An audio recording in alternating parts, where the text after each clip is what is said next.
Meus irmãos, nós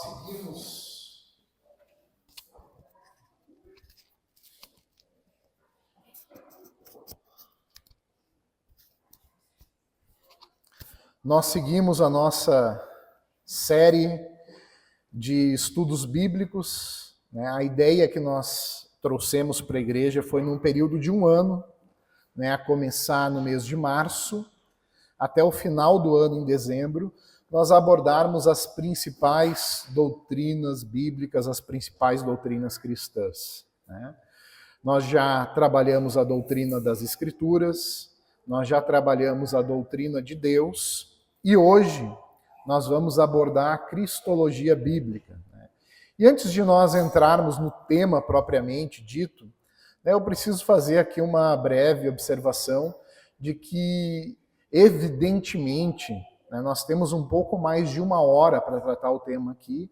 É impossível tratar o tema da cristologia, que é a matéria de um semestre num seminário, em uma hora e pouco de exposição. Então, nós tivemos que analisar o material da cristologia e decidirmos o que, e essa é a dificuldade de um pregador, é decidir o que ele vai tirar do material da exposição, porque evidentemente nós precisávamos tirar muita coisa para que o estudo se tornasse viável em tão pouco tempo. Então, basicamente hoje, nós vamos nos focar em duas grandes linhas da cristologia, que é, primeiro, a pessoa de Cristo, e, em segundo lugar, as obras de Cristo. Nós não podemos separar a pessoa das obras de Cristo, mas para fins didáticos e de estudo, nós sempre separamos a pessoa de Cristo e as obras de Cristo. Dentro do estudo da pessoa de Cristo, nós não vamos entrar em algumas minúcias que toda a teologia sistemática expõe. Por exemplo, os nomes de Jesus. Filho do homem, Deus, o Cordeiro de Deus, justamente porque o tempo não nos permite analisar as grandes questões teológicas, os debates na história da igreja e os nomes empregados na Bíblia. Então, eu não vou, e é de propósito isso, passar ao largo das controvérsias que houveram ao longo da história da igreja. Nós não vamos falar das heresias que surgiram e como a igreja respondeu a elas, porque nós não temos tempo para isso. Então, nós vamos nos limitar à exposição chamada ortodoxa, aquela doutrina aceita na igreja, e nós não vamos tergiversar aí em outras explicações. Tá? Mas esse texto que eu iniciei, eu escolhi ele de propósito, porque lá em Cesareia de Filipe, Jesus faz uma pergunta, e é uma pergunta de cunho fundamental. Quem vocês dizem que eu sou? Pedro aqui, ele acerta em cheio quando ele responde no verso 16, tu és o Cristo, o Filho do Deus vivo. E percebam, meus irmãos, que de acordo com o próprio Jesus, não haveria nenhuma outra resposta satisfatória senão aquela que Pedro dá. Tanto que Jesus elogia Pedro e diz que não foi a carne nem o sangue que revelou a Pedro, mas o Espírito de Deus. 2000 anos depois disso, essa questão ainda é verdadeira. A palavra de Deus vai nos dizer em Atos capítulo 4, verso 12, Atos capítulo 4, verso 12, que não existe nenhum outro nome dado entre os homens pelo qual importa que sejamos salvos. Nós estamos reunidos aqui em nome do Senhor. Não é à toa que a imagem que mais chama a atenção dentro de uma igreja cristã, e que identifica como símbolo máximo do cristianismo ao redor do mundo, é a cruz. Logo, não existe nada mais central do que termos uma compreensão correta da doutrina de Cristo. Jesus disse em João 14,6, e aqui só para lançar a importância dessa doutrina, eu estou citando textos que eu sei que, evidentemente, a maioria dos irmãos sabem de cor e salteado, mas que são importantes para lançarmos luz a essa doutrina. Jesus vai dizer que ele é o caminho, a verdade e a vida, e que ninguém chega até Deus a não ser por intermédio de Jesus. Percebam que próprio Jesus, ele declara, e isso está em João capítulo 8, verso 24, o próprio Jesus declara que o destino eterno de todos os homens dependem justamente daquilo que os homens creem a respeito dele. Jesus vai dizer assim: se não crerdes que eu sou, morrereis nos vossos pecados. João capítulo 8, verso 24. E não é à toa que Jesus fala isso, né? Os inimigos de Cristo entendem a mensagem que Jesus expressa por meio desta fala, porque eu sou é o nome pactual de Deus, Jeová. Eu sou é a maneira como Deus se revela para Moisés, lá no Antigo Testamento, e Jesus aqui é muito claro: se não crermos que Ele é Deus, se não crermos na sua divindade, nós morreremos em nossos pecados. Diz na pergunta 21 do breve catecismo de Westminster que o único redentor dos eleitos de Deus é o Senhor Jesus. Então, é fundamental a importância isso. E para iniciar o nosso estudo, eu vou pular aqui alguns trechos que eu tinha selecionado. Vamos iniciar pela pessoa de Cristo. Como eu disse, hoje nós vamos nos ater na pessoa e na obra de Cristo. O que a Bíblia ensina sobre Jesus? O que a Bíblia ensina sobre Jesus? O ensino ortodoxo a respeito de Cristo, e percebam, hoje nós só vamos tratar do ensino ortodoxo porque nós não temos tempo, vai nos dizer que Jesus Cristo era plenamente Deus e plenamente homem em uma só pessoa e será assim para sempre. A igreja cristã, ela confessa desde os primórdios que Jesus Cristo é 100% Deus e 100% homem em uma só pessoa.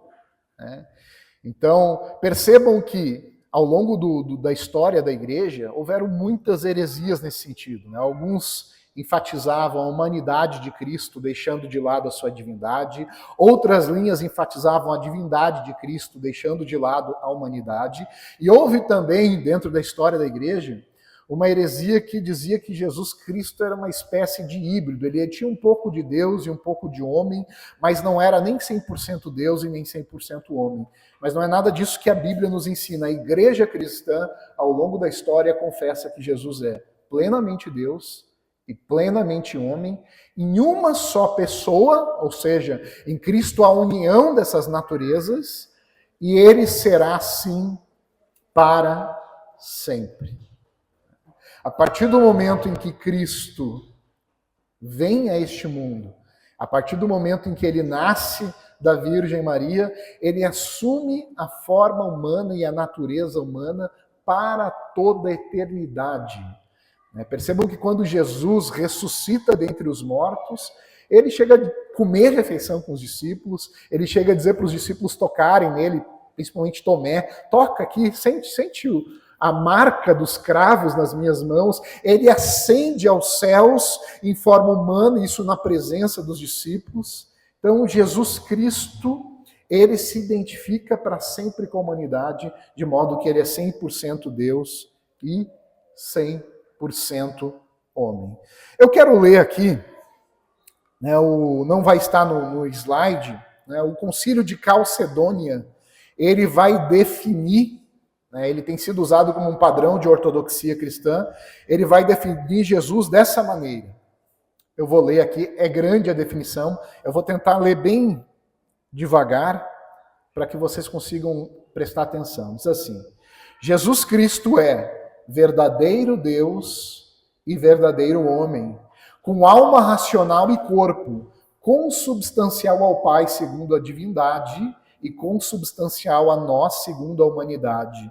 Em todas as coisas semelhante a nós, exceto no pecado.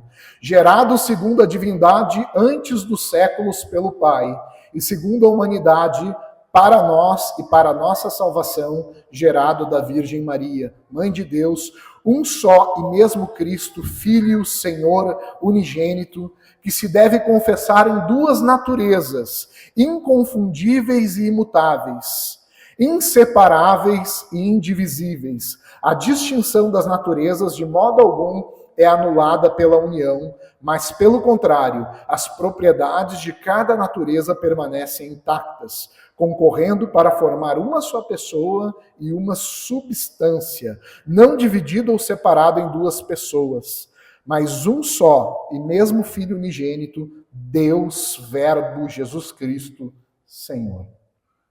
Então, Cristo, ele é plenamente Deus e plenamente homem. Vamos fazer uma análise aqui da natureza divina, tal como as Escrituras nos apresentam, né?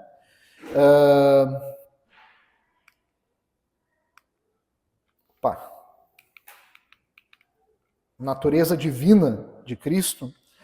E quando nós analisamos a natureza divina, nós temos que entender que Jesus, ele tem absolutamente todos os atributos da divindade. Essa é a primeira questão que nós temos que ter claro em nós.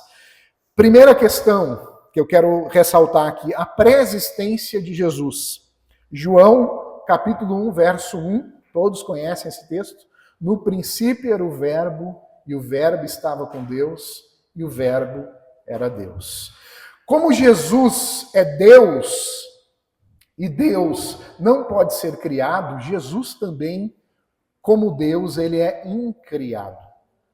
Nós vemos isso, inclusive, ao longo da nossa série de Gênesis. Nós vimos que, no início, quando Deus dá luz a todas as coisas, o próprio Deus, por exemplo, ao criar o homem, ele fala, façamos o homem à nossa imagem, ou seja, o Pai, o Filho e o Espírito Santo presentes desde toda a eternidade.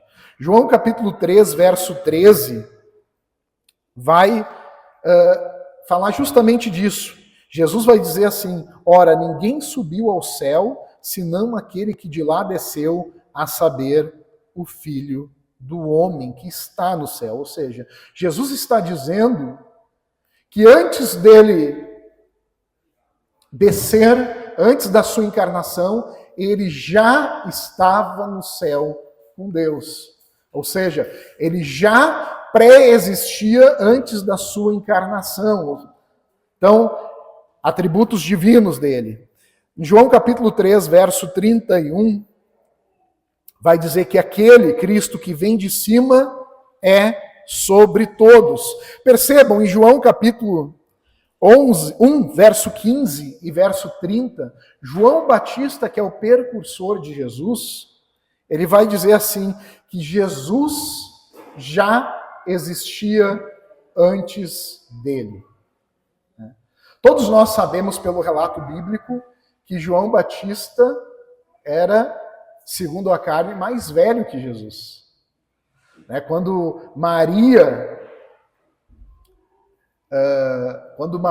Quando Cristo é formado no ventre de Maria, quando ela recebe a visita angelical, Isabel já estava grávida de João Batista. João Batista, ele é mais velho do que Jesus. Mas agora aqui em João capítulo 1, verso 15 e verso 30, João Batista vai dizer que Jesus já existia antes dele. Ou seja, a divindade de Cristo, o ser eterno de Deus, já existia antes da encarnação. E a palavra de Deus vai nos dizer, e aqui alguns textos, João 1,3 vai dizer que Cristo é Criador, Colossenses capítulo 1, verso 17 vai dizer que ele é o sustentador de todas as coisas.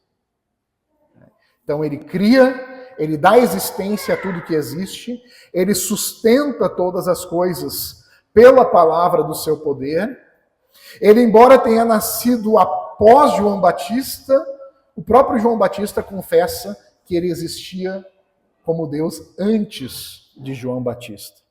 No Antigo Testamento nós vemos várias passagens que vão apontar aparições de Cristo, verdadeiras cristofanias, e geralmente sob o nome de anjo do Senhor. E aqui eu tenho vários textos bíblicos, por exemplo, Gênesis capítulo 16, versos 7 a 13, quando Jesus aparece a Abraão, Êxodo capítulo 3, verso 2, quando ele aparece a Moisés. Ao mesmo tempo aqui, quando nós vemos essas aparições, nós temos o anjo que é, ao mesmo tempo, adorado. Por exemplo, Josué adora Cristo quando ele aparece a ele, ao mesmo tempo adorado e ao mesmo tempo distinto de Deus.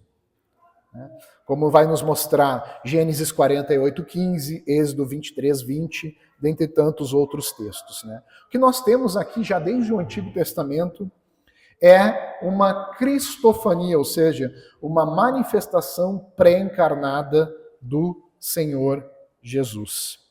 Temos várias profecias, e aqui eu quero chamar a atenção para algumas. No Antigo Testamento,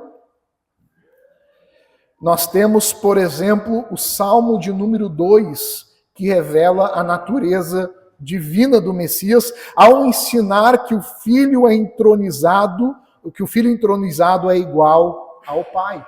Salmo 2, o Salmo messiânico, vai mostrar que o Filho é igual ao Pai. Nós temos outros textos aqui. O Salmo de número 45 fala sobre um rei e noivo divino. O Salmo de número 102 refere-se às atividades criativas de Deus.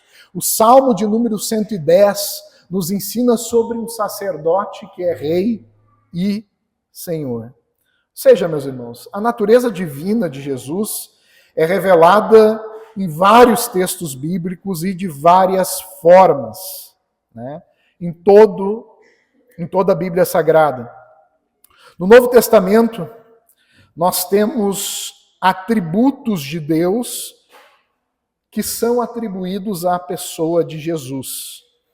Por exemplo, a sua onipotência e soberania, quando a Bíblia nos fala, em Colossenses 1,16, que ele sustenta o universo.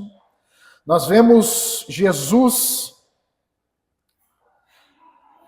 fazendo com que uma tempestade sobre o mar seja silenciada. Nós vemos Jesus andando sobre as águas, transformando água em vinho, ressuscitando Lázaro dentre os mortos.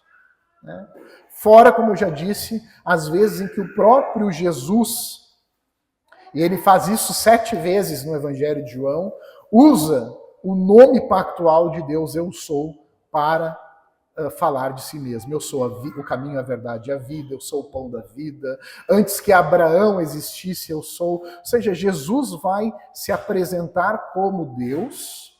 Os escritores do Novo Testamento atribuem a Jesus os mesmos atributos de Deus: Criador, sustentador de todas as coisas, governante cósmico do universo. E além de tudo isso, Jesus, ele faz coisas que apenas Deus poderia fazer.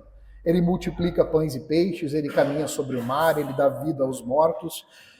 Então, nós vemos que Jesus, ele assume dentro de si todos os atributos de Deus. A Bíblia vai nos dizer e vai apresentar ele em João capítulo 1, verso 1 e verso 14, como a palavra de Deus encarnada.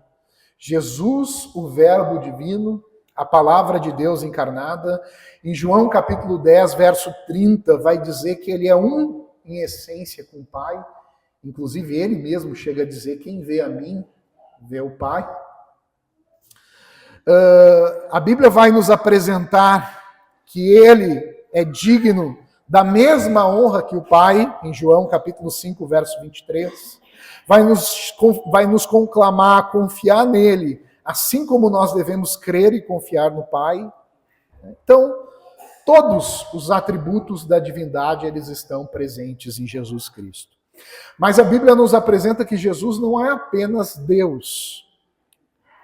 Ele também é 100% homem. Ele também carrega em si a natureza humana.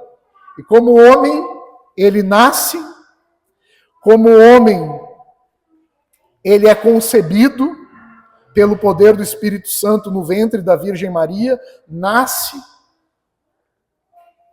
como cumprimento das profecias de Isaías, capítulo 7, verso 14, né? Eis que a Virgem conceberá e dará à luz um filho e lhe chamará Emanuel. E aqui é importante, Jesus, quando ele nasce, quando ele encarna, ele não abre mão da sua divindade. Ele permanece sendo Deus e sendo homem ao mesmo tempo. Antes, né, ele toma sobre si a natureza humana com todas as suas propriedades essenciais e com todas as suas limitações, contudo, como nos diz a palavra de Deus, sem pecado. Que uma coisa interessante que eu já li em algumas obras de teologia sistemática e que eu discordo, né? As pessoas, para tentar justificar, às vezes, a doutrina a respeito de Cristo, né, elas tentam criar teorias para justificar a impecabilidade de Cristo, né? Que Cristo seria sem pecado porque não nasceu de José. Né? Isso não é bíblico, irmãos. Não é bíblico. Né? Deus poderia, se quisesse, Deus poderia fazer com que Jesus nascesse sem pecado, mesmo sendo filho de José e de Maria. Né? O fato de Maria não ter tido relações com José, que ocorreu para que se cumprisse a profecia, né, não faz com que esse simples ato por si só seja o responsável por Jesus não ter herdado a natureza pecaminosa. Não, até porque Jesus poderia ter herdado essa natureza de Maria. Ele não herdou porque próprio Deus assim o quis, fez com que ele não herdasse a natureza pecaminosa. Não é o fato dele não ter um pai humano, porque ele poderia ter herdado essa natureza de Maria, mas Deus fez com que ele fosse nascido sem a mácula, sem a mancha do pecado. Jesus chama a si mesmo de homem. Né? João capítulo 8, verso de número 40. E o autor aqui da carta aos Hebreus é muito claro quando escreve que Jesus, ele de fato era um homem. Né? Hebreus capítulo 2, verso 14 e 17 diz assim a palavra de Deus. Visto, pois, que os filhos têm participação comum de carne e sangue, deles também ele, seja o Cristo, igualmente participou. Por isso mesmo convinha que em todas as coisas se tornasse semelhante aos irmãos. Percebam que o autor da carta aos Hebreus, ele aponta isso mais de uma vez, que Jesus era semelhante em todas as coisas a nós, exceto no pecado. Ou seja, ele tinha absolutamente todas as qualidades, todos os atributos, todas as características de um homem. Isso era fundamental na história da igreja, era tão fundamental que João chega a dizer, na sua primeira epístola, que se alguém não confessa que Jesus Cristo vem em carne, que era o Deus homem, esse alguém é o espírito do anticristo. A igreja confessa um Jesus que é 100% Deus, ou seja, tem todos os atributos da divindade e ao mesmo tempo 100% homem, tendo todos os atributos da humanidade, exceto o pecado. A Bíblia vai ter cuidado de registrar, lá no início do Evangelho de Mateus, a ascendência humana de Jesus, na verdade, tanto em Mateus quanto no Evangelho de Lucas. Em Mateus capítulo 26, verso de número 26, eu vou ler esse texto. Mateus capítulo 26, verso de número 26.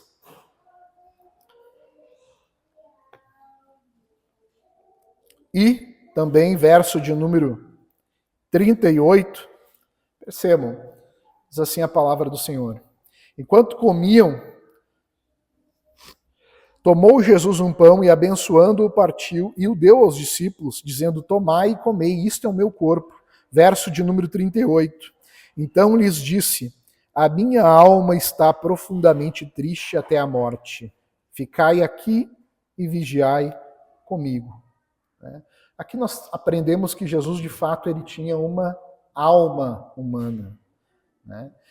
E eu trouxe, inclusive, aqui nas minhas anotações, a pergunta de número 22 do breve catecismo de Westminster. Eu gosto muito de usar o catecismo de Westminster porque ele é extremamente didático, e o breve catecismo, além de ser didático, é sucinto, que diz assim: Cristo, o Filho de Deus, fez-se homem tomando um verdadeiro corpo e alma racional. E talvez um dos textos mais claros de todos está em Lucas, capítulo de número 2, verso 52. Este texto é muito famoso, muito conhecido. Lucas, capítulo 2, verso de número 52.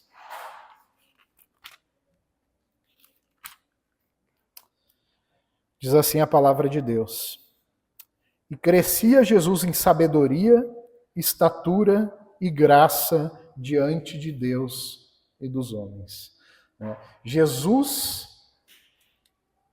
sendo Deus, certamente ele não poderia crescer em graça, em conhecimento, em sabedoria, mas ele passa pelo processo de desenvolvimento humano, de tal sorte que a Bíblia vai dizer, Jesus não é ao contrário do que alguém pode pensar, Jesus não nasceu ali aquela criança, superdotada que com 6 meses recitava a lei. Não, ele cresceu, ele teve um progresso, um desenvolvimento.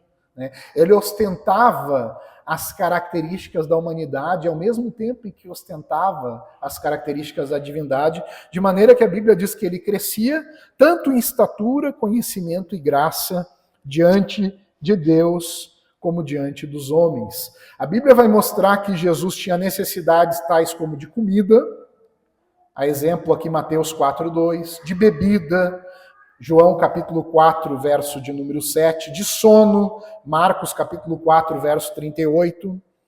E aqui interessante, nós somos informados em Hebreus capítulo 5, verso 8, que ele aprendeu a obediência pelas coisas que sofreu.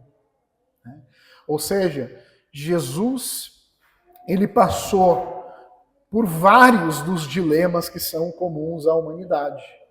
Sentiu fome, sentiu sede, se entristeceu, sentiu que era angústia, a tal ponto que chegou a suar gotas de sangue. Jesus aprende a obediência pelas coisas que sofreu, ele se cansa, ele tem sangue humano correndo em suas veias, ele é tentado no deserto pelo diabo. Isso é uma coisa que só um ser humano pode sofrer. A Bíblia vai dizer, por exemplo, em Tiago, capítulo 1, verso 13, que Deus não pode ser tentado. Tiago, capítulo 1, verso 13, diz que Deus não pode ser tentado. Porém, Jesus, aqui como homem, ele foi tentado no deserto. Obviamente, irmãos, essa tentação tem a ver com a natureza humana e não com a divina. A Bíblia vai mostrar também que Deus é onisciente, mas em Marcos capítulo 13, verso 32, Jesus mesmo não sabia o tempo da sua segunda vinda. Ele vai dizer que daquele dia e hora ninguém sabe, nem o Filho, nem os anjos, somente o Pai. Ou seja, é óbvio que como Deus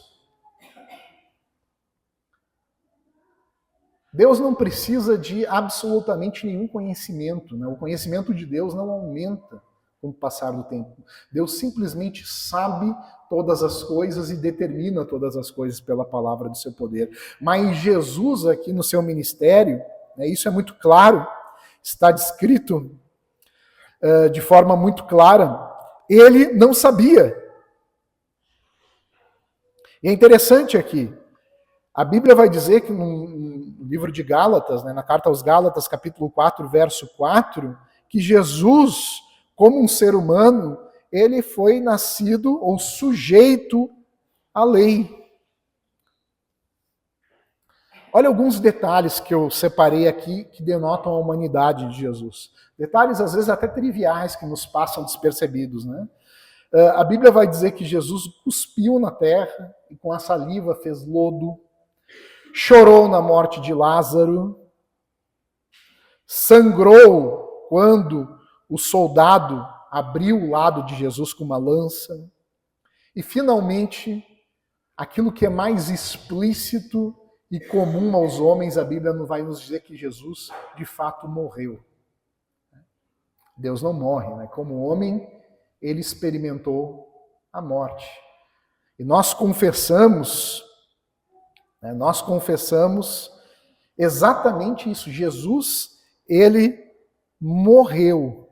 Isso é o mais extraordinário de todas as coisas. E a Bíblia diz mais, que mesmo após a sua ressurreição, ele ainda guarda a natureza humana. Perceba alguns textos da Bíblia, por exemplo, como eu disse em João capítulo 20, verso 20 e 27, Jesus revela até mesmo as suas feridas no corpo ressurreto aos discípulos. A Bíblia nos diz que Jesus come com eles. Depois de ter ressuscitado, Jesus come com eles. Jesus mostra as suas mãos, as suas marcas, e à vista deles, Jesus ascende aos céus. Então, percebam, meus irmãos, são muitos versículos da Bíblia, eu estou pulando aqui várias anotações que eu coloquei, porque o tempo não nos permite analisar todas. A Bíblia é muito clara ao apresentar a natureza divina, apresentar Jesus como o Verbo encarnado, aquele que preexistiu junto com o Pai, aquele que sustenta todas as coisas. Porém, a Bíblia também fala que Jesus, de fato, assume a natureza humana. Ele teve fome, teve sede, passou por um período de desenvolvimento intelectual, ele sangra, ele chora, ele se angustia, ele tem uma alma humana e, por fim, ele morre como um ser humano e ele ressuscita dentre os mortos com um corpo humano, o qual a Bíblia nos diz que estará para sempre com o Senhor. Quando Jesus, ele resolveu interferir, quando Deus resolveu interferir na história da humanidade, ele se identifica para todo sempre com a humanidade. A Bíblia vai nos falar de forma unânime a respeito disso. E, mais uma vez, eu trago aqui a resposta à pergunta 36 do Catecismo Maior de Westminster, que vai nos dizer exatamente assim: o Senhor Jesus Cristo, que sendo o eterno Filho de Deus, da mesma substância igual ao Pai, no cumprimento do tempo fez-se homem, e assim foi e continua sendo Deus e homem, em duas naturezas perfeitas e distintas, em uma só pessoa, para sempre. E perceba um texto que vai tratar dessas duas naturezas em um único texto. Filipenses capítulo 3, verso 20 e 21. Este texto é tão importante que eu vou ler com vocês. Filipenses, capítulo de número 3, verso de número 20 e 21.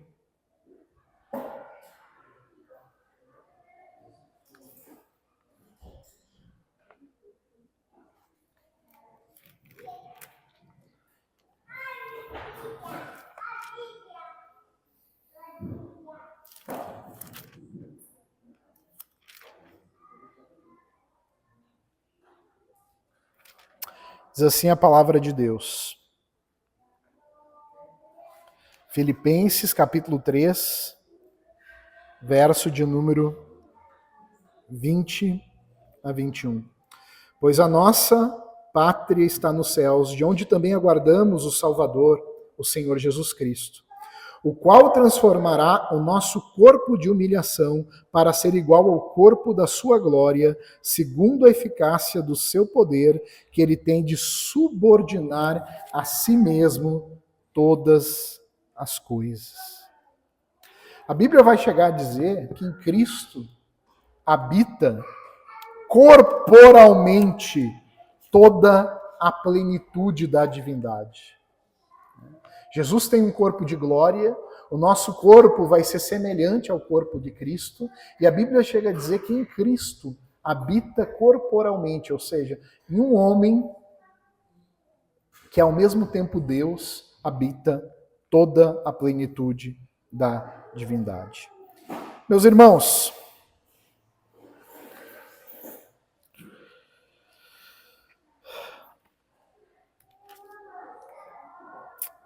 quero trazer aqui mais uma reflexão, né?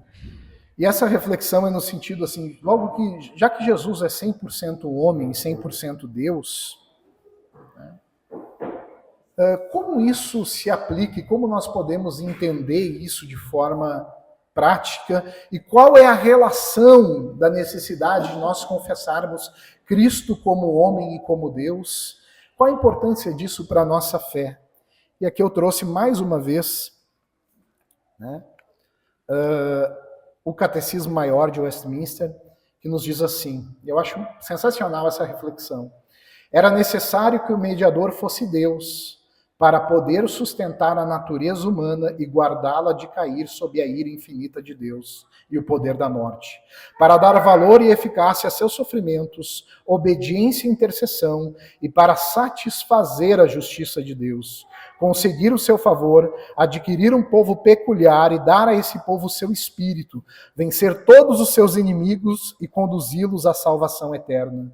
Porém, era necessário que o mediador fosse homem, para poder identificar-se com a nossa natureza e obedecer à lei, sofrer e interceder por nós em nossa natureza e solidarizar-se conosco em nossas enfermidades, para que recebêssemos a adoção de filhos e tivéssemos conforto e acesso com confiança ao trono da graça.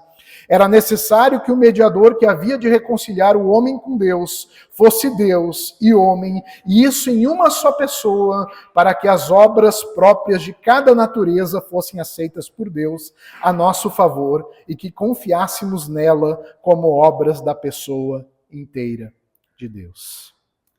Amém? Meus irmãos, Cristo Jesus, para nos resgatar do nosso estado de condenação, apenas Deus poderia assumir a penalidade pelo nosso pecado.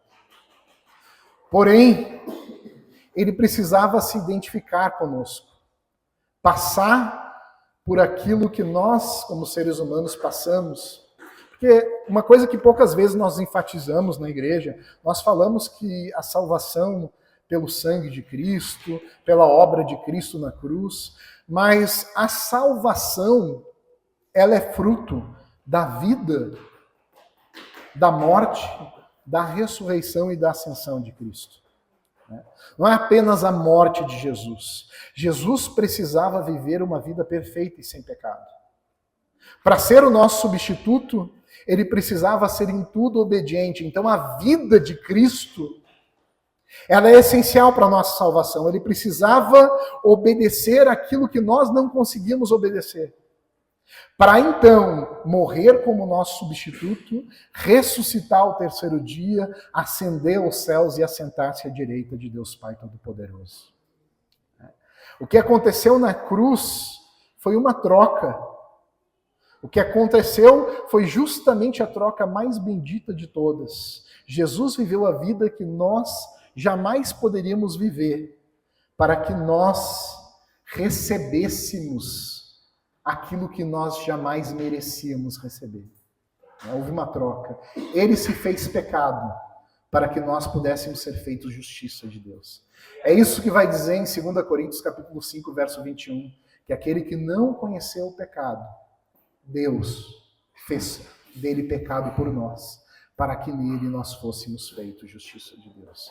É por isso que Jesus precisava ser 100% humano, não abrindo mão da sua divindade, mas assumindo a condição e a natureza humana para ser o nosso substituto perfeito, o Cordeiro de Deus que tira o pecado do mundo.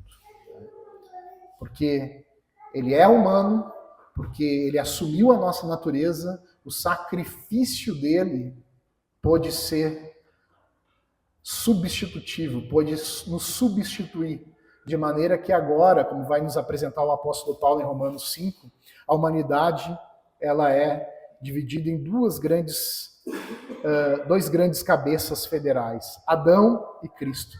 Cristo se torna o nosso novo Adão, o nosso representante, por meio do qual nós recebemos as bênçãos da parte do Senhor. E mais, o fato de Cristo ter assumido a natureza humana, vai nos dizer em Hebreus, nos mostra que nós temos diante de Deus um sumo sacerdote que pode se compadecer das nossas dores, das nossas lutas, das nossas angústias. Não é alguém que simplesmente está alheio ao sofrimento humano.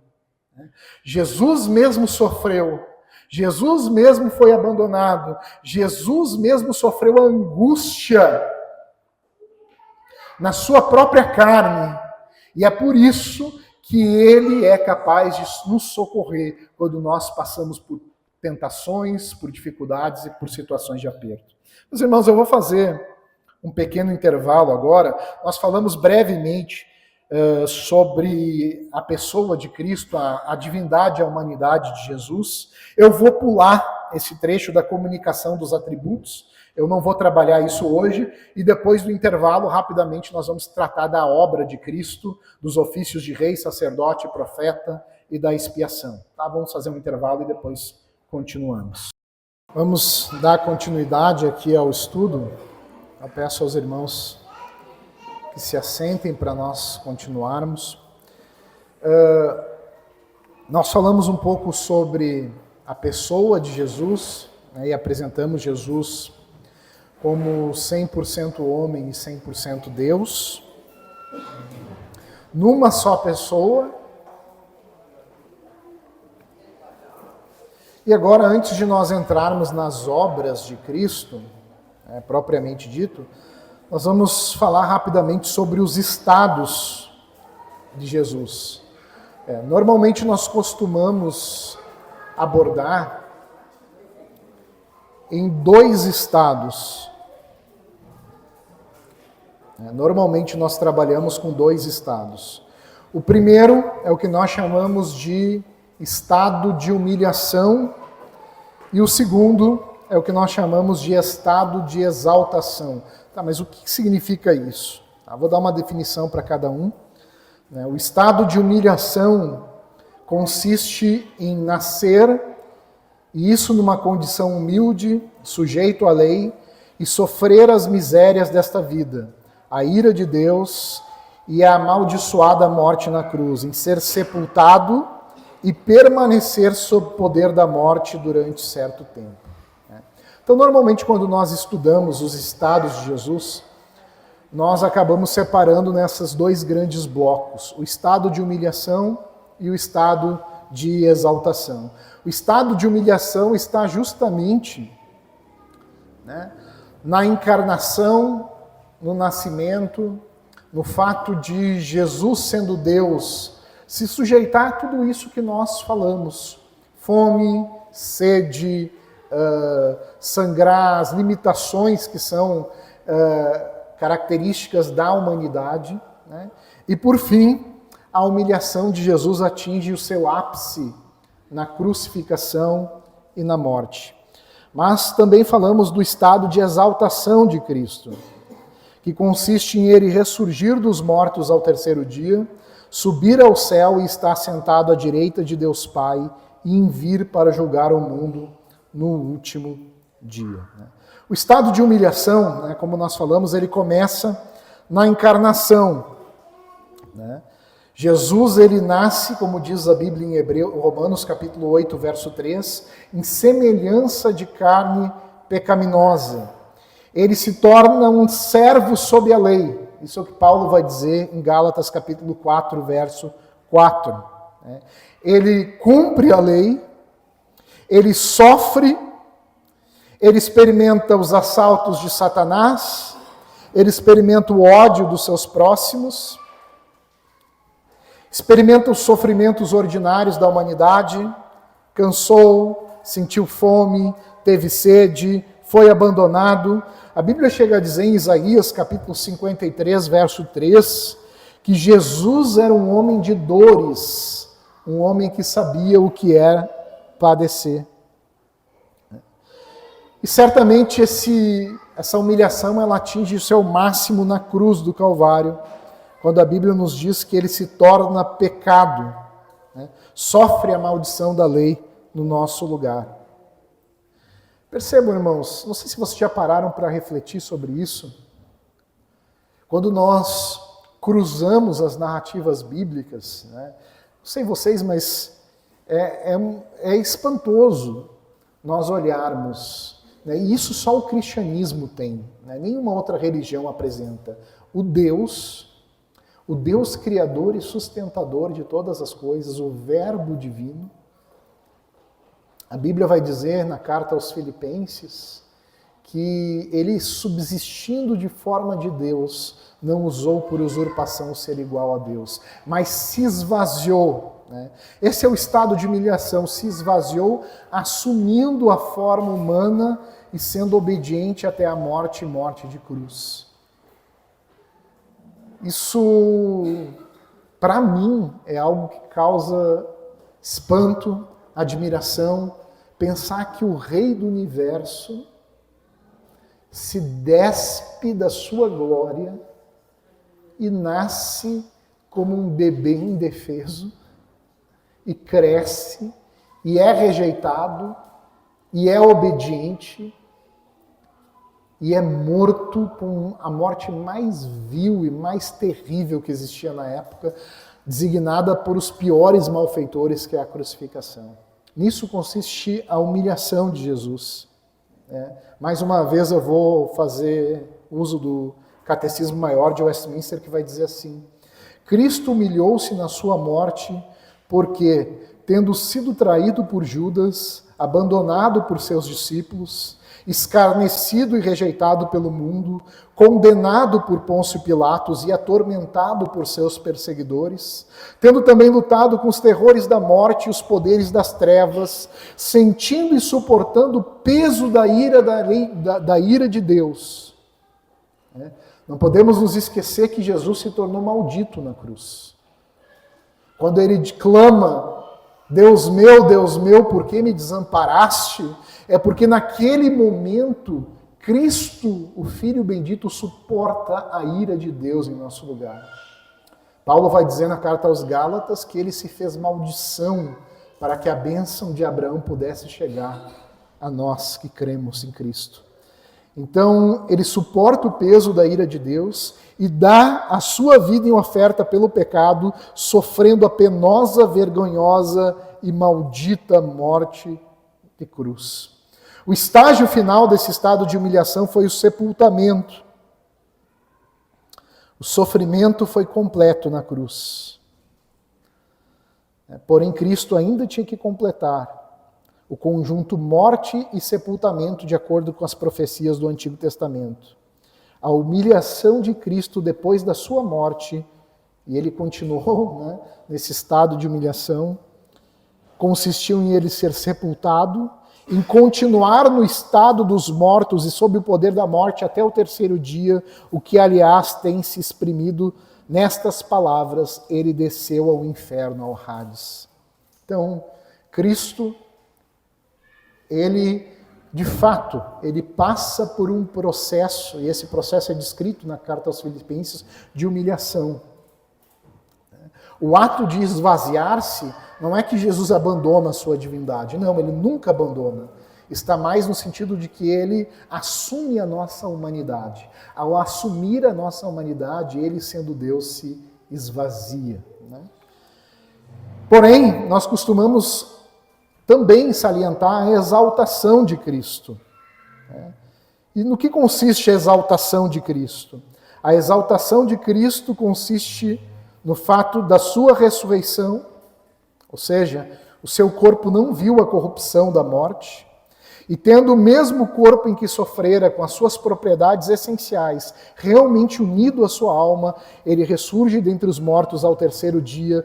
E neste ponto vai dizer, Romanos capítulo 1, verso 4, Cristo foi declarado Filho de Deus em poder. Na ressurreição, a Bíblia vai dizer que o Pai vindica plenamente o seu Filho. E ele se torna, conforme Romanos 14, 9, o Senhor tanto de vivos quanto de mortos. Ele é apresentado como cabeça da igreja e a sua vitória é proclamada em todo o mundo. A justiça de Deus é satisfeita e agora Cristo em seu corpo ressurreto, ele não é mais sujeito à fraqueza, à morte e ao sofrimento. A palavra de Deus vai nos dizer, inclusive, em 1 Coríntios capítulo 15, que não fosse a ressurreição de Cristo a nossa esperança, seria vã. Não haveria motivo de termos esperança. A ressurreição de Jesus é o ponto central do Evangelho e ela, conforme 1 Coríntios capítulo 15, verso 20 a 23, é a garantia da ressurreição final de todos os eleitos de Deus. Meus irmãos, quando nós falamos da ressurreição de Cristo, nós estamos falando de um ponto central da nossa doutrina. É mais do que simplesmente um relato histórico. Nós defendemos a historicidade da morte e da ressurreição de Cristo. Mas essa ressurreição de Cristo, ela tem um significado pessoal. A palavra de Deus vai nos dizer que ela é cósmica. 1 Coríntios capítulo 15, verso 20 a 58, Paulo argumenta que a ressurreição de Jesus é, num sentido muito real, a contraparte da criação. E aqui eu trouxe um texto do Richard Gaffin, que diz assim: a ressurreição de Cristo é o início da nova e final ordem do mundo. Uma ordem descrita como espiritual e celestial. Ela é a aurora da nova criação, o começo da era escatológica. Em termos da estrutura conceitual com a qual Paulo vê toda a história, ela é o início da era por vir. Aleluia. Então, Jesus é apresentado nas Escrituras tanto em seu estado de humilhação, que consiste na encarnação, na vida, na morte, quanto no seu estado de exaltação, que consiste na sua ressurreição, ascensão e o governo de Cristo sobre todo o universo. Também vamos tratar aqui, e aqui nós chegamos no último ponto nosso, a obra de Cristo. E aqui, para tratar da obra de Cristo, nós vamos basicamente focar nesses... Só um minuto. O cara não está acostumado com toda essa tecnologia aqui da Apple. Eu acabei clicando num botão que abriu uma coisa que eu não queria abrir. Peraí.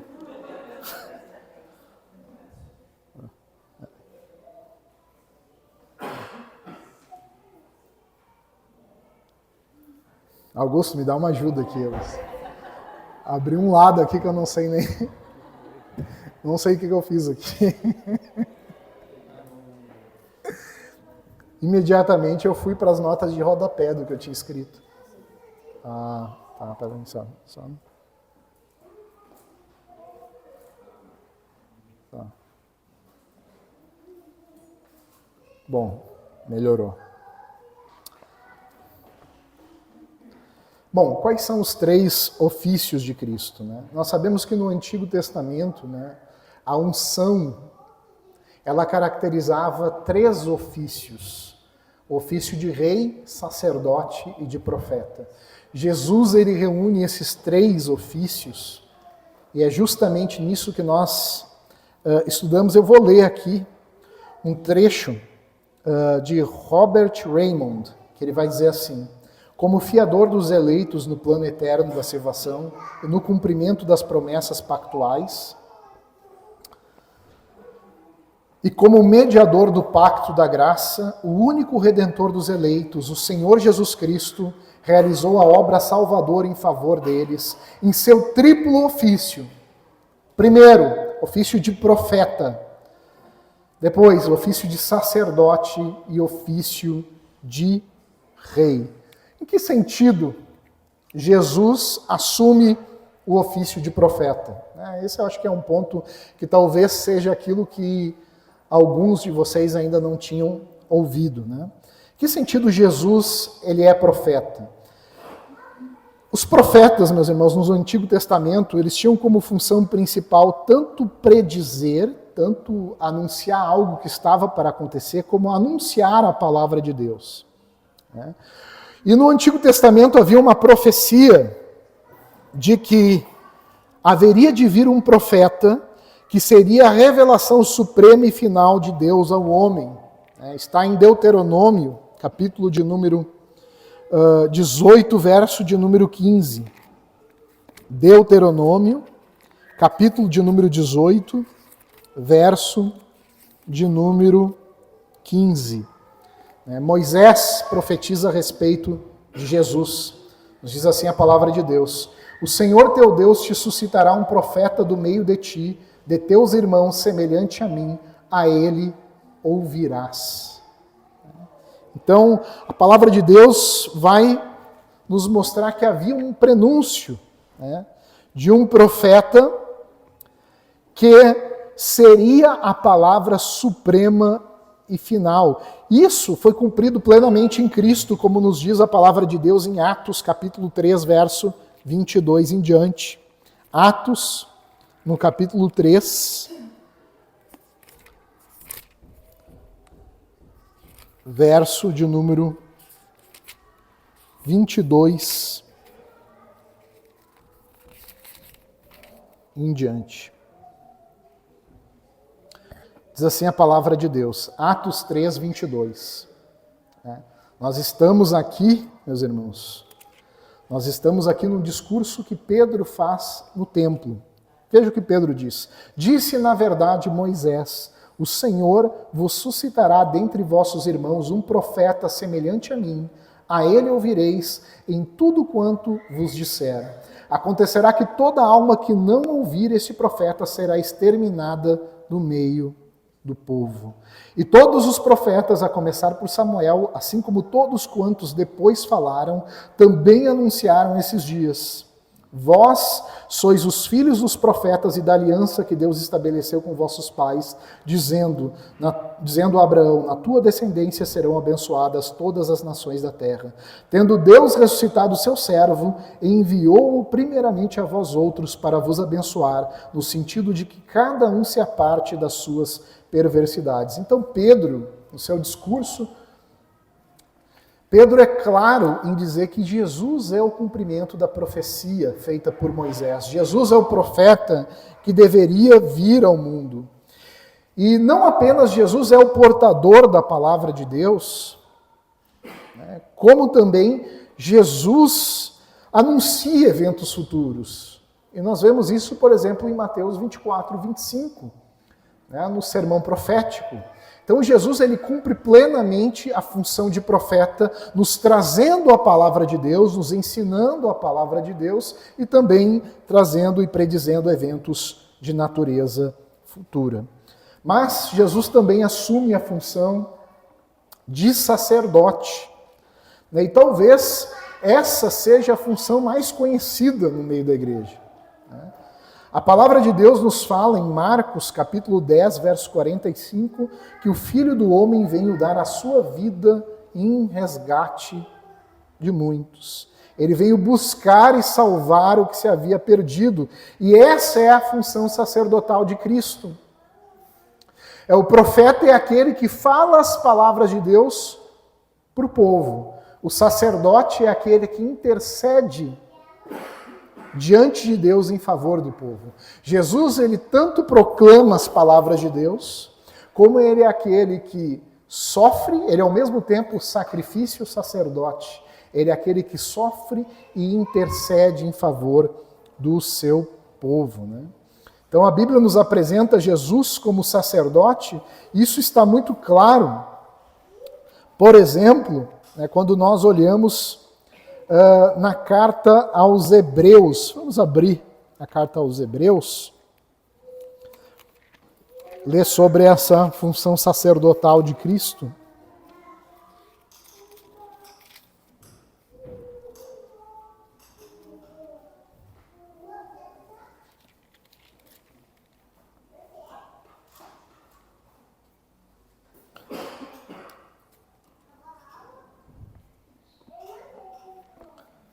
Percebam, não vou ler um versículo porque são vários. Mas o capítulo 5, por exemplo, da carta aos Hebreus, se nós lermos, por exemplo, o verso de número 5, vai dizer: assim também Cristo a si mesmo não se glorificou para se tornar sumo sacerdote, mas o glorificou aquele que lhe disse: tu és meu filho, eu hoje te gerei. Como em outro lugar também diz: tu és sacerdote para sempre, segundo a ordem de Melquisedeque. Se você continuar a leitura no verso 7, diz que Jesus é aquele que intercede. No capítulo 7 é apresentado Cristo como sumo sacerdote, segundo a ordem de Melquisedeque, um sacerdócio esse que é superior ao sacerdócio levítico, ao sacerdócio dos descendentes de Arão. Então, Cristo ele é apresentado não apenas como aquele que traz a palavra de Deus, como aquele que nos traz a revelação máxima das Escrituras, mas ele também é aquele que intercede por nós diante de Deus. E para que maior exemplo do que isso, do que o Evangelho de João, no capítulo de número 17, a famosa oração sacerdotal de Jesus. Jesus é aquele que intercede não apenas pelos seus discípulos, não apenas pelos apóstolos, mas a intercessão dele, inclusive, chega até nós. Porque Jesus diz, inclusive por aqueles que ainda virão a crer em meu nome. Jesus ora por nós na oração sacerdotal. Então, Cristo, e aqui de volta, eu vou mais uma vez fazer uso do Catecismo Maior de Westminster, na pergunta 55, que vai nos dizer exatamente isso. Cristo faz a sua intercessão, apresentando-se em nossa natureza continuamente perante o Pai, pelo mérito da sua obediência e sacrifício cumprido na terra, declarando sua vontade de tê-lo aplicado a todos os crentes, respondendo a todas as acusações contra eles e adquirindo-lhes a paz de consciência, não obstante as faltas diárias, dando-lhes acesso com confiança ao trono da graça e a aceitação deles e de seu culto. Cristo é apresentado como aquele que não apenas intercedeu na terra, mas continua intercedendo em favor do seu povo. E é exatamente por isso que a Bíblia diz que não há nenhuma acusação que possa subsistir contra os eleitos de Deus, porque Cristo é aquele que morreu, Cristo é aquele que ressuscitou e hoje intercede por seu povo. Mas a Bíblia também apresenta Jesus no ofício de rei, como aquele que reina e governa todas as coisas. Não é à toa que quando Jesus ressuscita dentre os mortos e se apresenta aos seus discípulos, Jesus vai dizer a eles: todo o poder me foi dado nos céus e na terra. Ele é aquele que governa, ele é aquele que reina. Inclusive eu coloquei aqui uma citação histórica na minha anotação, que em Roma havia um lugar chamado os Circos Máximos de Nero, onde os cristãos eles eram torturados e assassinados. Lá havia uma pedra obelisco no qual estavam esculpidas essas palavras: Christus vincit, Christus regnat, Christus imperat, que significa Cristo está conquistando, Cristo está reinando, Cristo governa sobre todos. Essa era a crença dos discípulos. Cristo é apresentado como rei, e não é à toa que ele tem que vir da descendência do rei Davi, porque ele é o rei messiânico esperado pelo povo de Israel. A Bíblia vai nos falar, né, sobre esse rei, né, e vai nos mostrar que o reinado de Cristo, ele atua de duas formas. Primeiro, como divindade eterna, Cristo sempre foi e sempre será o rei do universo criado. Então, Cristo é rei pelo simples fato de ser Deus, criador e sustentador de todas as coisas. E é o que a palavra de Deus vai nos dizer em Colossenses capítulo 1, verso 15 a 17. Este é a imagem do Deus invisível, o primogênito de toda a criação, pois nele foram criadas todas as coisas, nos céus e sobre a terra, as visíveis e as invisíveis, sejam tronos, sejam soberanias, quer principados, quer potestades, tudo foi criado por meio dele e para ele. Ele é antes de todas as coisas, nele tudo subsiste. Então, Cristo é Rei. A palavra de Deus vai nos dizer, em 1 Coríntios capítulo 15, não estava na minha anotação, mas é um texto que vem à minha mente agora.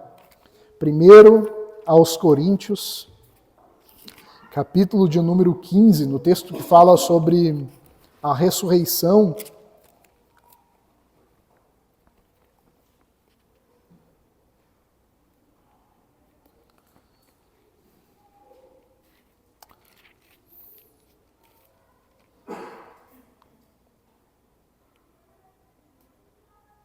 Verso de número 25.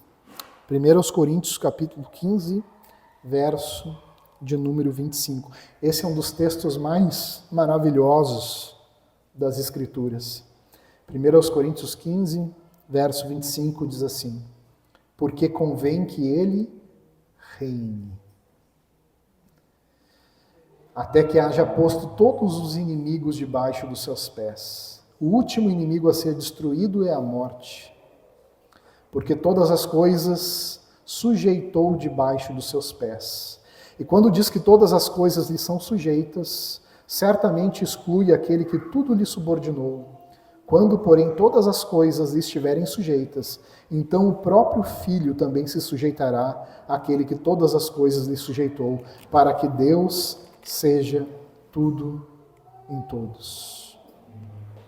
Meus irmãos, a palavra de Deus nos diz e nos apresenta Cristo como Rei, como governante. Salmo de número 2 vai dizer justamente isso. Ele é aquele que governa o mundo, governa o cosmos, governa a criação. De modo que quando nós entendemos isso, isso não é apenas um conhecimento teórico para nós. Isso aqui é a fonte da nossa esperança. Isso aqui é a fonte da nossa confiança. Quem governa o mundo, meus irmãos, não é nenhum juiz, não é nenhum presidente, não é nenhum rei, não é nenhum organismo multilateral, não é a ONU. Quem governa o mundo, meus irmãos, não é aquelas conversas que nós costumávamos ouvir, né? Não é os Illuminatis, não é os Bilderbergs, não é nada disso. Paulo vai dizer que o mundo é governado por Cristo. E a Bíblia diz: convém que ele reine. Quando Cristo ressuscita dentre os mortos, quando Cristo ascende aos céus e se assenta à direita de Deus, no ápice do seu estado de exaltação, a Bíblia diz que ele está neste exato momento colocando todos os seus inimigos debaixo dos seus pés. E Paulo vai dizer, inclusive, que o último inimigo a ser destruído é a morte. Vai chegar um momento que a morte será destruída e nós poderemos dizer: tragada foi a morte pela vitória, aleluia. Cristo reina. Não importa o que esteja acontecendo, não importa o desastre, não importa a crise econômica, não importa o cataclisma Não importa a natureza, não importa nada. Quem está reinando e conduzindo o mundo é o Senhor Jesus. Eu gosto daquele texto em Isaías capítulo 6, quando a nação estava completamente afastada de Deus. Basta ler o capítulo 5 para ver os pecados que existiam dentro do povo da aliança. E a Bíblia vai narrar que morre o rei Uzias, é um rei que morre executado por Deus. O povo completamente afastado de Deus.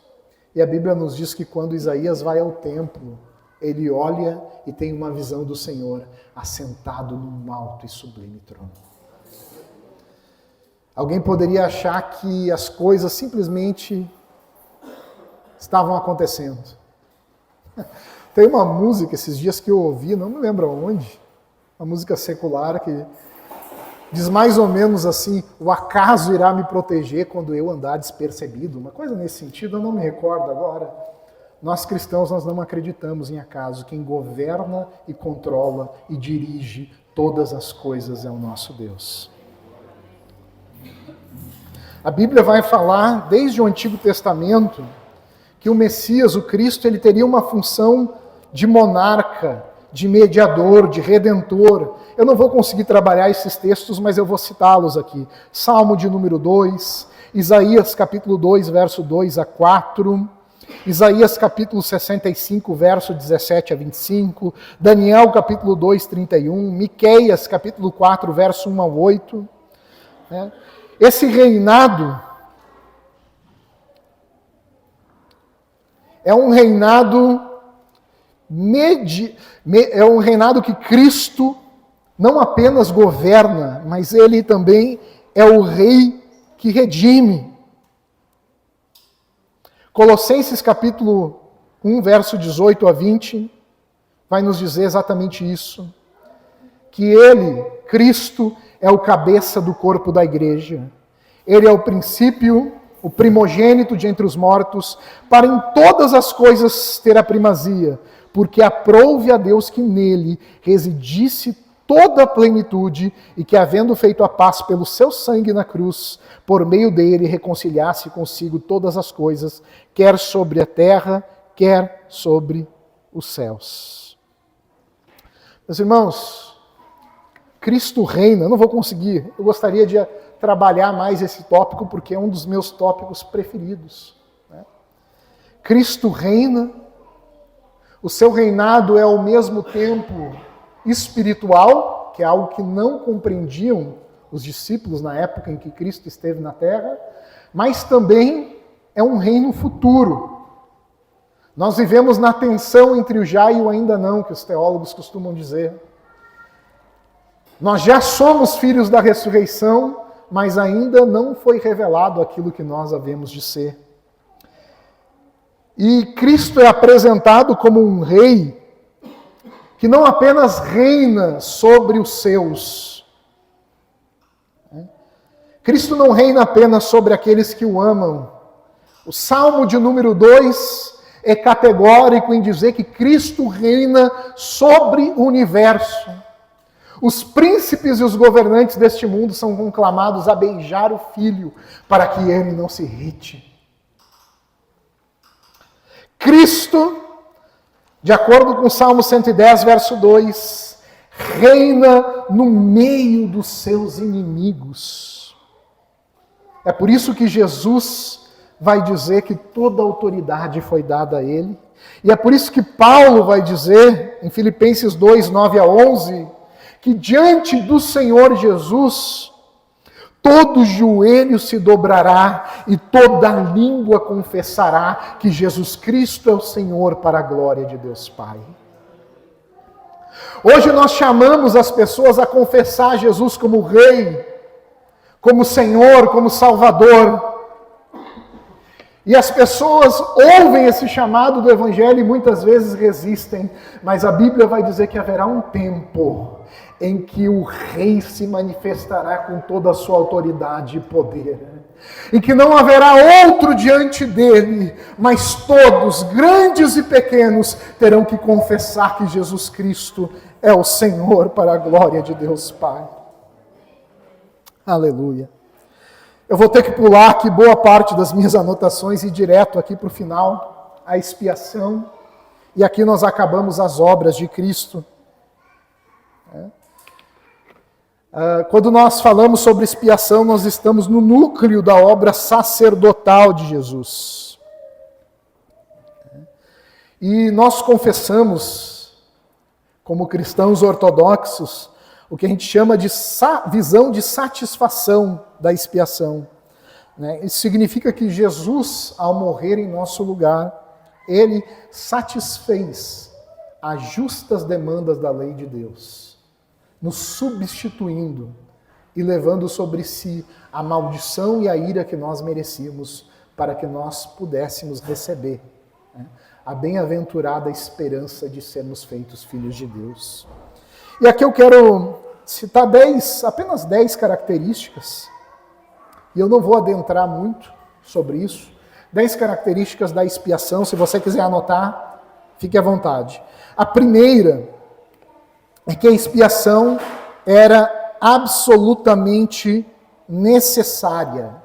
A expiação, a morte de Cristo em nosso lugar, era algo absolutamente necessário.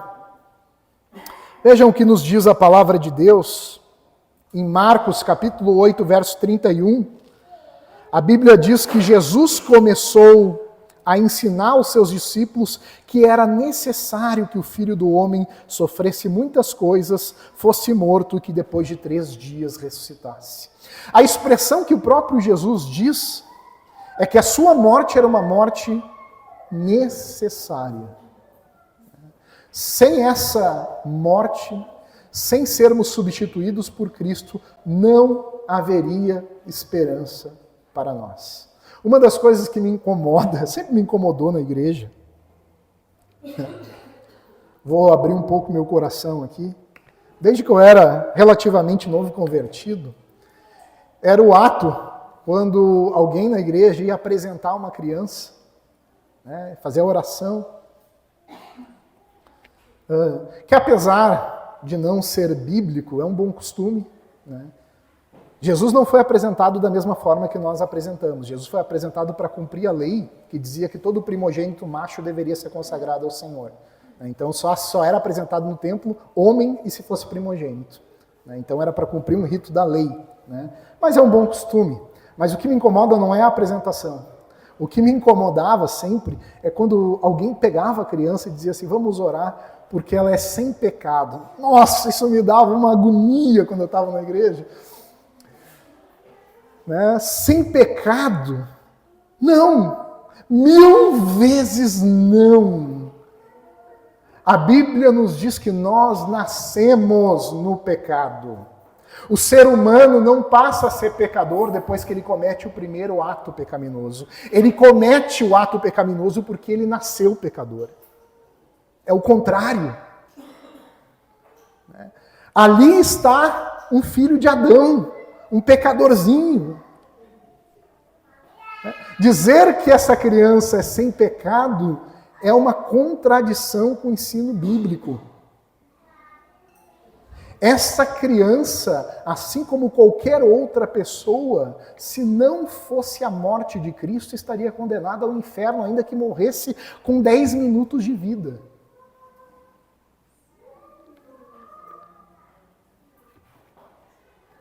Então, meus irmãos, a expiação era necessária. Em segundo lugar, a expiação é um sacrifício vicário e penal. Vicário por quê? Porque Cristo é sacrificado por nós. Isso é o que Paulo vai dizer em 1 Coríntios capítulo 5, verso 7. Porque Cristo, nossa Páscoa, foi sacrificado por nós, em nosso lugar. Cristo recebe a penalidade. E talvez você já tenha ouvido essa expressão, era uma expressão dos reformadores. A justificação pela fé, que é o ato de Deus declarar justo aquele que crê em Jesus, também é um ato forense. Deus declara, a linguagem é a linguagem de um tribunal. Cristo, ele assume uma pena que nós merecíamos. Há uma troca, há uma bendita troca na cruz do Calvário, para que nós pudéssemos ser feitos filhos de Deus. E tem aqui um monte de anotação que depois vai ser compartilhada no grupo e que eu não vou ter tempo nem de tocar por cima.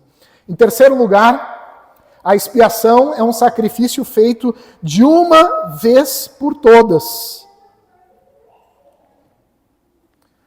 O sacrifício feito no Antigo Testamento apenas apontava para o sacrifício perfeito e melhor de Jesus. No Antigo Testamento, cada vez que o adorador iria comparecer diante de Deus, ele fazia o seu sacrifício e comparecia diante do Senhor. E aquilo apontava para a obra de Cristo na cruz do Calvário. Agora a palavra de Deus vai nos dizer que o sacrifício de Cristo ele é tão perfeito, né? E aqui eu cito Romanos 6,9, Hebreus 7,27, Hebreus 9,12, 1 Pedro 3,18. O sacrifício de Cristo ele é tão perfeito que ele é feito de uma só vez, alcança todos aqueles que são salvos e perdoa todos os nossos pecados do passado, do presente e do futuro. Aleluia. Quarto, a expiação é uma obra de reconciliação. A Bíblia apresenta que o problema que o pecado criou, o pecado ele cria uma inimizade entre o homem e Deus. Por isso que o apóstolo Paulo vai dizer e vai trabalhar essa linguagem em 2 Coríntios capítulo 5, verso 17, de reconciliação. Reconciliar é aproximar aqueles que antes estavam afastados. E é exatamente isso que a Bíblia diz, que o pecado fez separação entre nós e Deus. E é por isso que a Bíblia vai falar, na segunda carta aos Coríntios, capítulo 5, verso de número 17, segundo aos Coríntios, capítulo 5, verso de número 17, a palavra de Deus vai nos dizer exatamente isso.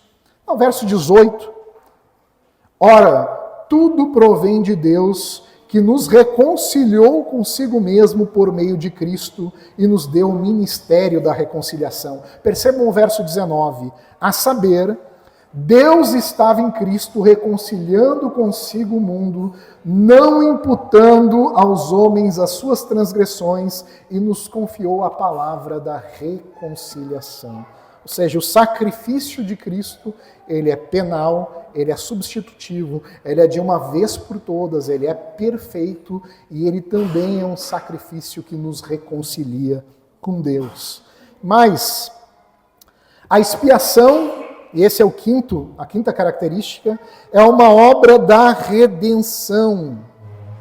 A expiação é uma obra da redenção, é isso que Paulo vai dizer em Tito, capítulo 2, verso 14, que Jesus Cristo deu a si mesmo por nós, para nos remir de toda iniquidade e purificar para si um povo seu, zeloso, especial, zeloso e de boas obras.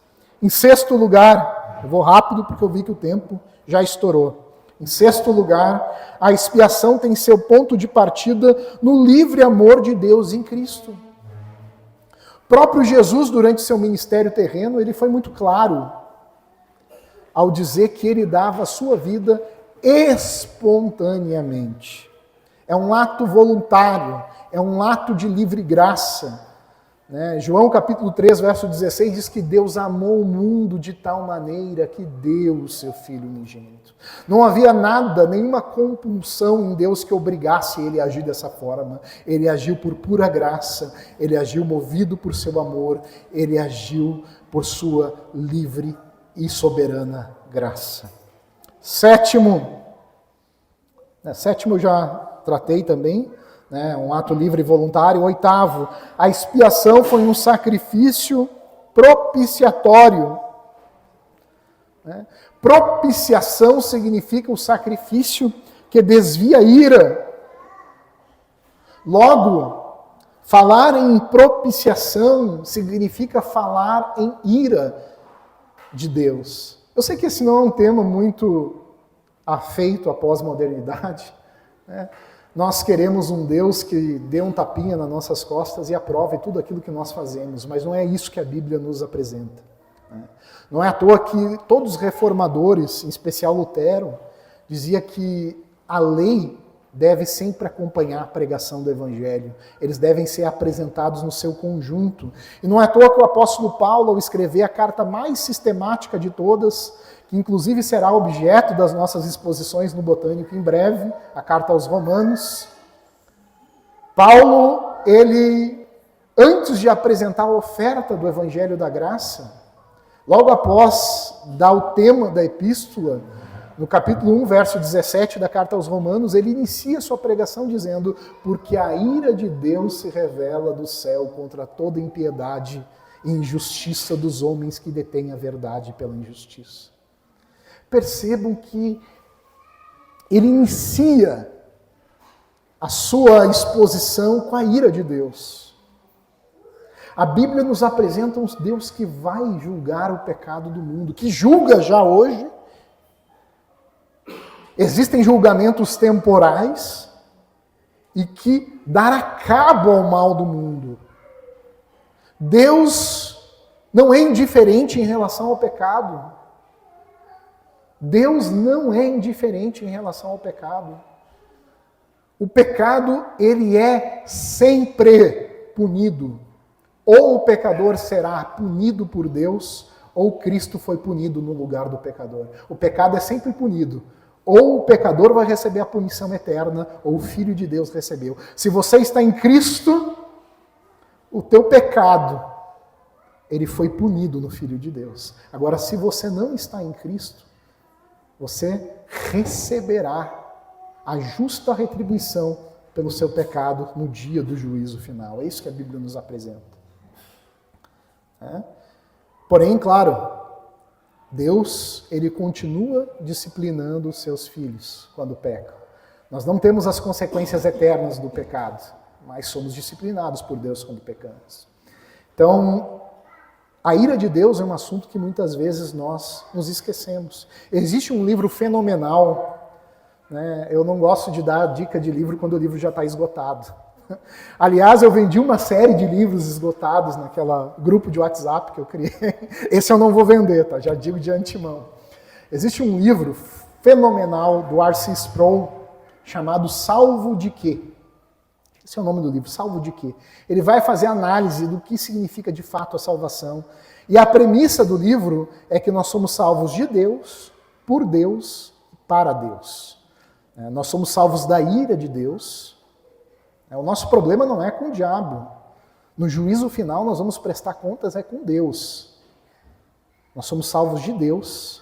O Evangelho e a obra de Cristo é aquela que nos salva da ira vindoura, é o que a Bíblia nos diz.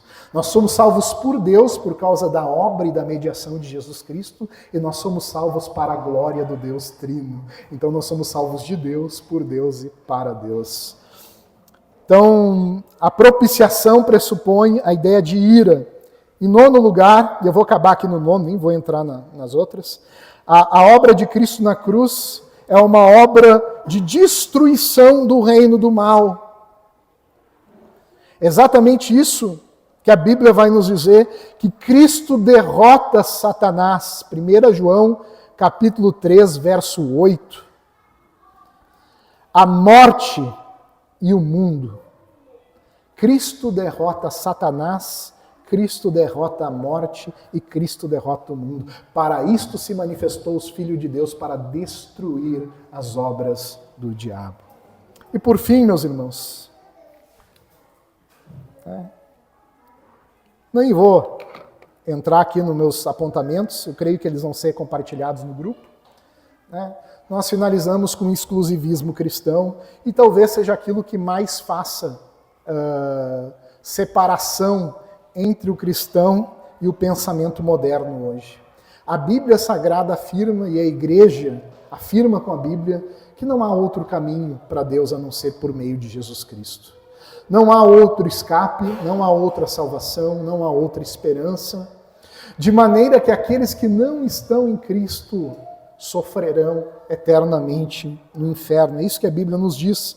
Isso é afirmado em vários textos da Bíblia, e aqui, sobretudo, 5 textos. Eu não vou citar todos esses textos, mas eu vou deixar vocês anotarem. João, capítulo 3, verso 16 a 18.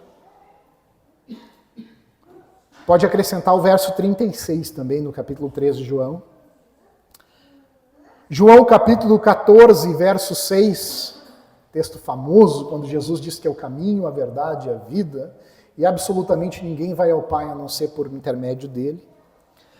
Atos, capítulo 4, verso 12, famosa pregação de Pedro, quando Pedro diz: em nenhum outro nome há debaixo dos céus pelo qual importa que sejamos salvos a não ser pelo nome de Cristo Jesus. E 1 Timóteo, capítulo 2, verso 5, quando o apóstolo Paulo diz que há um só mediador entre Deus e os homens, Cristo Jesus, homem. Meus irmãos,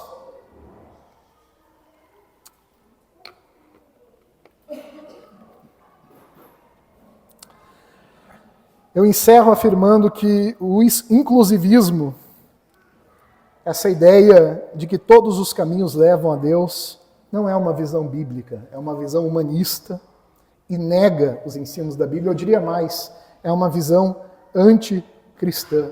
A Bíblia apresenta que apenas por intermédio de Cristo, o Deus homem, aquele que é plenamente Deus, plenamente homem, em uma única pessoa, com 2 naturezas, apenas nele, naquele que foi humilhado, mas hoje está exaltado pelo século dos séculos, que exerce o ofício eterno de rei, de sacerdote e de profeta. Apenas nele existe esperança, salvação e um caminho para a humanidade. Todo o resto é ilusão. Todo o resto é ilusão. Aquele que não estiver em Cristo vai, essa é a mensagem cristã, experimentar a ira de Deus que será revelada no último dia. Cristo Jesus é o nosso substituto. Ele morreu a morte que nós merecíamos, para que nós pudéssemos viver uma vida que nós jamais merecíamos. É por isso que se diz que no cristianismo, essa é uma frase antiga, né? No cristianismo a religião é a graça e a ética a gratidão. A religião é toda baseada em graça e não merecimento. E em resposta a essa graça que se revelou sem que nós merecêssemos, nós somos chamados, como diz o apóstolo Paulo, a viver sóbria, justa e piedosamente, aguardando a bem-aventurada esperança e a manifestação da glória do nosso grande Deus. Em resposta à obra de Jesus, nós somos desafiados a obedecê-lo, a servi-lo e a entregar as nossas vidas. Paulo diz, e eu encerro com esse texto, é o texto que é um dos meus textos preferidos da Bíblia, e é um texto que o pastor Rodrigo sempre menciona no dia de ceia, né, que é 2 Coríntios capítulo 5, verso 15. Talvez seja top 10 dos meus versículos favoritos. Quando diz que ele morreu por todos, para que aqueles que vivam, não vivam mais para si mesmos, mas para aquele que por eles morreu e ressuscitou. Vamos orar? Pai amado, nós te damos graça, Senhor. Graça, Senhor, por podermos estarmos reunidos como teu povo e aprendermos da tua palavra. Sabemos que a vida eterna é essa, que conheçam a ti, o único e verdadeiro Deus, e a Jesus Cristo a quem enviaste. E é nessa vida que nós confiamos, que nós depositamos completamente a nossa esperança. E é com base nos méritos de Cristo, Senhor, que sabemos que podemos acessar com ousadia o trono da graça, sabendo que receberemos socorro em momento oportuno. Pai, que a tua palavra ilumine as nossas mentes e aqueça os nossos corações. Que dentro da minha limitação, que eu reconheço que é grande, o Senhor supra, dando entendimento, capacidade e, sobretudo, Senhor, nos auxiliando a viver à luz dessas verdades que foram expostas. É o que nós te pedimos por Cristo Jesus, nosso Senhor. Amém e amém. Vai sumir? Vai ser.